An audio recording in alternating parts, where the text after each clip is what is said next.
For more on the situation in Myanmar, David Scott Matheson, an independent consultant on Myanmar, joins us live now from Bangkok. Now, help us understand this. So the military chief Min online, he's asking international critics to get behind his efforts to restore democracy.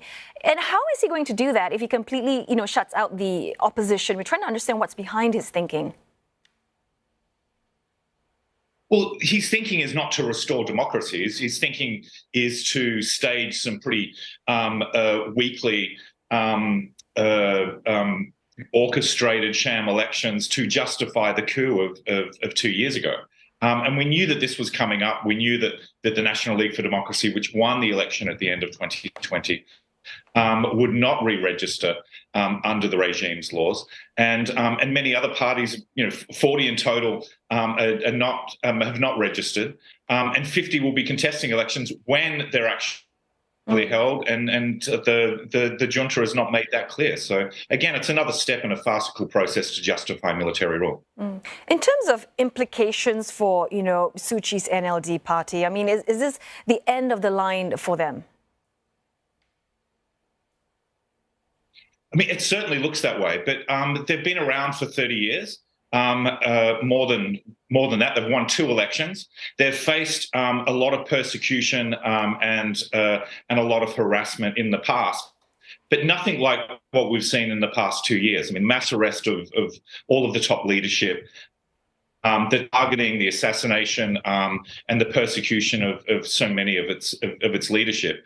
It certainly looked before this decision to dissolve the party that the NLD looked like a spent force, and I think this is the pretense of a legal decision to dissolve the party. But I don't think a lot of the people who are members of the party and who are resisting the coup are going to think that this is the end.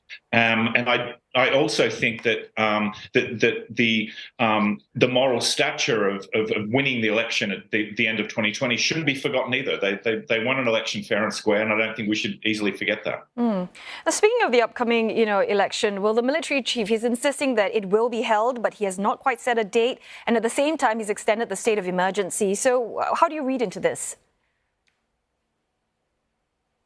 I really read into that the military is facing the kind of opposition to their rule and to the coup that they didn't anticipate, and I think it's an indication that they're really losing ground, both on the battlefield, certainly in terms of legitimacy amongst the people of Myanmar, and the extension of the state of emergency. I think really illustrates that practically the ability to conduct elections, even sham ones that we won't believe in, was something that the military obviously factored that they couldn't actually get away with, either through violence against any preparations, against political parties, against candidates, but also the belief of so many people in the country that these elections will somehow stop the violence and normalise the situation. I don't think that's something that's shared by a lot of people in the country. So I think the military is really trying to wait until the security situation stabilises. Right, so just basically buying time, in other words. So do you think actually the elections can be held in Myanmar anytime soon? And what's your prediction? What's the timeline you're giving that this election will take place? I think, unfortunately, we're in a post-prediction situation in Myanmar. I mean, it's almost impossible to consider what's going on in the minds of the military leadership. I think partly because they're making it up as they go along. They don't really know what to do in a situation like this with all of the resistance that they're facing. I think if they need a stable security situation in order to conduct the elections, that looks like it's actually going to be a long way off. So what we're going to see is the prioritisation of pacification throughout the country, which means a lot more violence and a lot more killing of civilians, before they feel that they can actually stage the elections with some degree of making it legitimate to outside observers. But those outside observers are basically giving the military a free pass anyway. I think anyone who looks at the preparations for these elections and their conduct won't take them seriously at all. And certainly a lot of people in the country won't be taking them seriously.